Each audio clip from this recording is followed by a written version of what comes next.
What's up sa inyo mga kababayan? At po pag-uusapan natin, mga kababayan, ay yung katanungan ng napakarami nating mga kababayan na kung saan sabi po dito, eto daw pong Itbulaga trademark ay mababawi na nga ba ng Tito Vic and Joey or ng TVJ? Dito daw po sa mga halusos at saka daw po itong si Sir Joey De Leon mga kababayan, meron daw pong good news o revelasyon patungkol po dun sa trademark ng Itbulaga. O ano kaya yun? Pero bago natin pag-usapan yan mga kababayan, ay nais ko lamang po sabihin sa inyo na kung kayo po ay bago pa lamang po sa ating YouTube channel, hinihikayat ko po kayo na huwag niyo po sanang kalimutan na i-like itong live streaming natin na ito at huwag niyo na rin po kalimutan na mag-subscribe sa ating YouTube channel. Hit niyo na rin po yung ating notification bell para lagi po kayong updated sa tuwing mag-upload po tayo or magla-live tayo ng mga ganitong klase ng video. At gusto ko din po kayong batiin ng isang magandang umaga, tanghali, hapon, gabi sa mansulok na mundo kayo naroroon, papa sa Pilipinas man po kayo or ibang bansa, sana po ay nasa mabuti po kayong kalagayan at gabayan po kayo ng ating Panginoon. Mabuhay po kayong lahat mga kababayan. Anyway, punta naman po tayo sa next topic natin. Eto na yung sinasabi ko eh. Napakaganda nito mga kababayan. Alam nyo ba si Bell Spills nag-post 19 hours ago na kung saan sabi po dito, nararamdaman ko at napakalakas ng fighting spiritual ko. Tape Incorporated ang mananaig sa laban dahil legit sila ang owner ng longest running noon time show na Itbulaga daw po, tahanang pinakamasaya. Sama-sama tayo. Ngayon, patunayan natin yan. Mga kababayan, tanggalin natin yan. Alam nyo ba, di ba sinabi ko kanina, may binasa ako sa inyo kanina. Eto, magkukonek-konekto doon sa panaginip ko.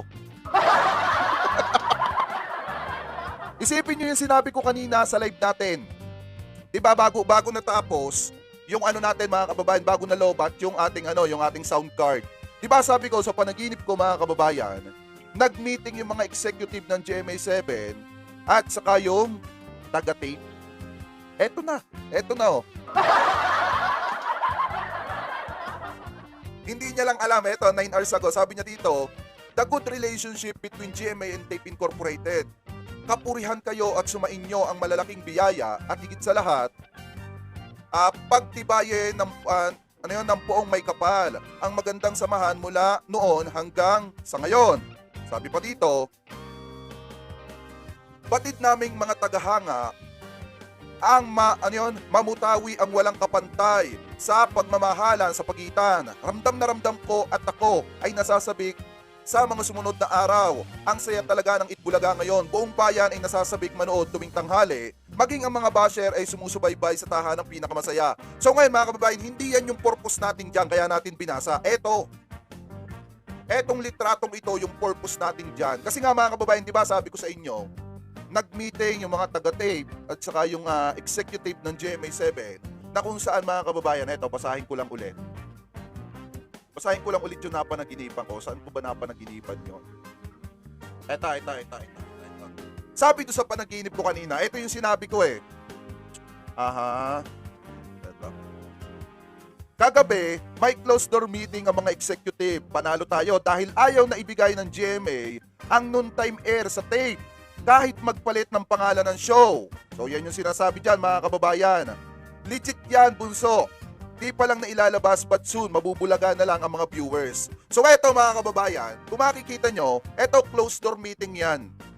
Kung makikita po ninyo, yung ipinost na yan, yung kapopost lang na yan mga kababayan, closed door meeting po yan na kung saan nandudun yung tape at saka yung executive ng GMA7 di umano. So kita nyo naman, nandiyan dyan sila mga Anet Gozon, saka yung abogado ng Tape Incorporated, at saka yung CEO ng Tape Incorporated mga kababayan. So ngayon mga kababayan, ano kaya ang napag-usapan nila dyan? Yan na ba mga kababayan yung isang sinyales? Natatapusin na lamang yung kontrata at mag-goodbye na ang Tape Incorporated sa GMA. Yan naman po ay patanong. Patanong lang naman po yan. Yan ba ay isang sinyales na kaya naghahanap ng istasyon ang Tape Incorporated ay dahil baka hindi na sila bigyan ng another contract ng GMA7? Patanong lang po yan ha. Sabi naman Teresa de Jesus, good PM Sir Jake Magnus. Ayan. So sabi dito ni Kuya Romel Dionisio, good relationship talaga Diyos me, nanganganib na nga, maliligwak sila dahil baon na sila sa utang ang tape. Ayaw namin sa fake, bulaga. Alam nyo mga kababayan na ito, the closing is coming, sabi ni Malditang Inday. Alam nyo kasi mga kababayan, ito closed door meeting yan. Kung makikita ninyo, ayan sila. Yan, closed door meeting yan mga kababayan. So hindi po good relationship yan. Closed door meeting po yan. At nabanggit nung aking kausap sa panaginip mga kababayan, na ayaw nang ibigay ng tape ng GMA7 sa Tape Incorporated yung airtime or yung oras mga kababayan nila tuwing tanghali. Ano po, ayaw nang ibigay ng GMA7 kahit daw magpalit pa ng pangalan. So nabanggit pa nga doon yung pagpapalit ng pangalan. Mamaya may sisingit natin yan. Kasi nagpaparegister, I think nakapending ata yung ipinaparegister ng Tape Incorporated na Itbulaga Happy. Mamaya talakayin natin yan. Pero anyway mga kababayan, kayo ano masasabi nyo dito? Eto, nagko-connect na yung mga nakakarating sa ating impormasyon pamula sa panaginip natin na nag-close door meeting. Actually, may lumabas ng picture at ayan yun. Sana all. Yan, ika nga sabi ni Kamandag, tahan ng pinakamasaya ipasara. Hintay lang kayo sa mga susunod na araw, biglang puputok yung balitang yan, either doon kay Baklitas mga kababayan, or mismong sa national TV na rin. Ano po, na parang maliligwak na, hindi na, eto lang naman baka, na parang baka maliligwak na, at parang baka mga kababayan hindi nabibigyan ng another contract dahil nga inihahanda na baka yung It's Showtime na maging main noontime show ng GMA7. So anyway mga kababayan, kayo ano masasabi nyo dyan? Comment below na lamang po. Punta naman po tayo sa next topic natin.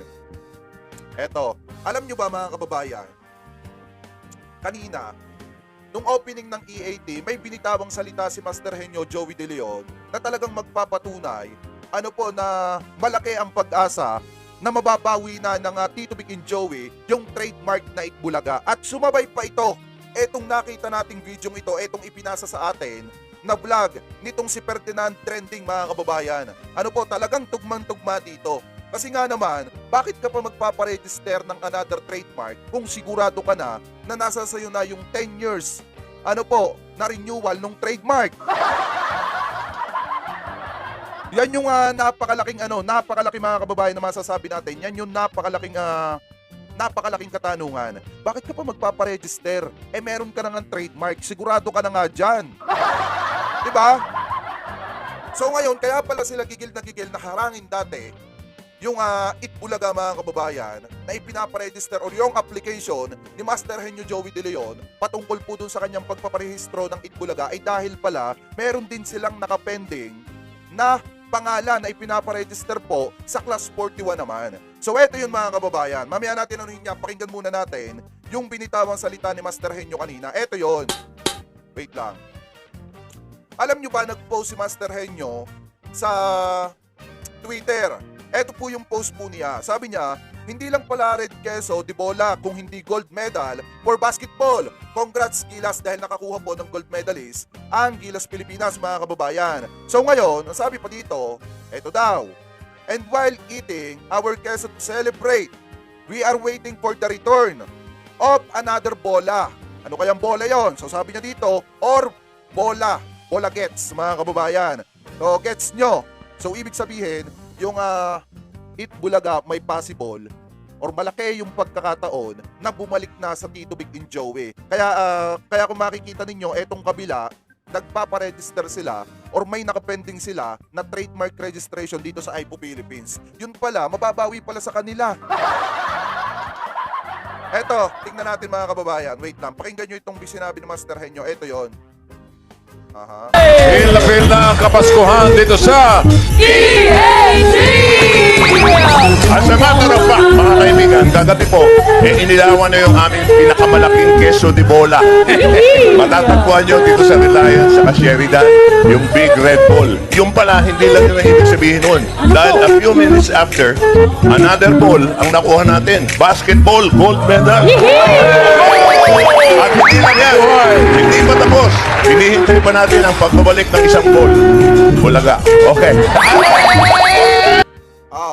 Yun yung sinabi ni Master Henyo. Kaya nga malakas yung fighting spirit natin dati na sabihin na malaki yung possible na maibalik po. Na maibalik dito kay Master Henyo Joey De Leon, mga kababayan, at saka dito sa Tito Big and Joey, sa TBJ, yung pangalan or trademark na Itbulaga. Kasi alam nga naman natin kung sino yung tunay na creator po noon, which is etong si Sir Joey, etong si Master Joey Henyo. Si Henyo Master, Joey De Leon, mga kababayan. Siya talaga yung tunay na creator po noon. So ngayon, mga kababayan, dun pa lang sa pagharang ng IPO Philippines dun sa opposition nitong Tape Incorporated, nangangahulugan na yan, mga kababayan, na panalo na tayo. Kasi kung wala nang humaharang dun sa application ni Sir Joey De Leon, ibig sabihin, malaki ang tsansa na mag-proceed po yun. Dahil wala nang humaharang, malaki ang pag-asa na yung trademark na Itbulaga is ma-register sa Class 41, mga kababayan, or yung for entertainment. So kung matatandaan po natin, yung sa Tape Incorporated, naka-register po yun for merchandising, hindi po for entertainment.